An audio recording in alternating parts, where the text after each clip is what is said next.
मेरे साथ कल की सेना के विंग कमांडर पुष्कर द्विवेदी जी जुड़ रहे हैं। हम इनसे पहले जानते हैं कल की सेना के उद्देश्य, गठन और इसकी क्रियाओं को लेकर के, फिर आगे की बातें करते हैं। ये देखिए, सनातन संस्कृति, सभ्यता और धर्म का पालना ये भारतवर्ष है, हिंदुस्तान है, और इसकी रक्षा हमने की। लेकिन हमें ये समझ में आया कि जब भी कभी शत्रु हम पे आक्रमण करेगा तो वो चीन, पाकिस्तान और भारत के अंदर आंतरिक उपद्रव तीनों पैदा करेगा। और जैसा कि 1971 के लड़ाई में, 99 की लड़ाई में हमने देखा कि सरकार को ज़रूरत पड़ जाती है सिविलियन पॉपुलेशन से मदद लेने की, सेना और सैनिक बलों के लिए।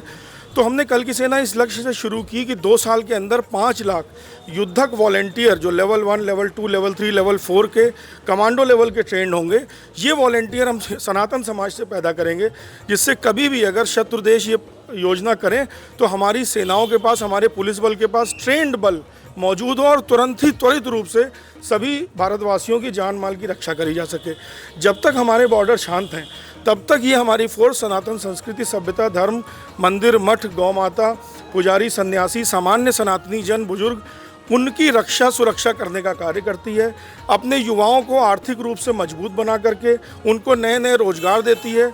कल की सर्टिफिकेशन के माध्यम से अपनी जनता को एक ऐसा प्लेटफॉर्म मुहैया कराती है जहां पर वो जान सके कि शुद्ध खाना कहाँ मिलेगा, शुद्ध वस्तुएं कहाँ मिलेंगी, और आर्थिक, मनोवैज्ञानिक, सामाजिक और शारीरिक चारों रूप से हम सनातन समाज की सेवा करते हैं अपने वॉलंटियर्स मिलकर। कल की सेना का वर्तमान में मुख्यालय कहाँ है और इसकी फंडिंग किस आधार पे कहाँ से होती है, कैसे लोगों सारी चीज़ों को मैनेज किया जाता है?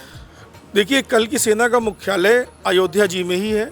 यहाँ पर दशरथ गद्दी में श्री कल की भगवान का मंदिर है। वहाँ से कल की भगवान के आदेश से, उनके प्रेरणा से ये कल की सेना का गठन शुरू हुआ। तो इसका जो मुख्य हेडक्वार्टर है वो अयोध्या है। हमने पूरे भारत को 6 कमांड में बांटा हुआ है, जिसमें से 5 कमांड ऑपरेशनल हैं, जो कि northern command, south command, western command ऐसे करके हैं। उनके हेडक्वार्टर लखनऊ, दिल्ली, बेंगलोर और अलग अलग जगह हैं। और एक हमारी नई कमांड है जो कि धार्मिक कमांड है, जिसके अंदर सब हमारे पीठों के महंत और गुरु लोग, कथावाचक, जैसे आपके साथ भी कुछ लोग मौजूद हैं, तो ये लोग हैं उस धार्मिक कमांड में, और सबके हेडक्वार्टर अलग अलग हैं।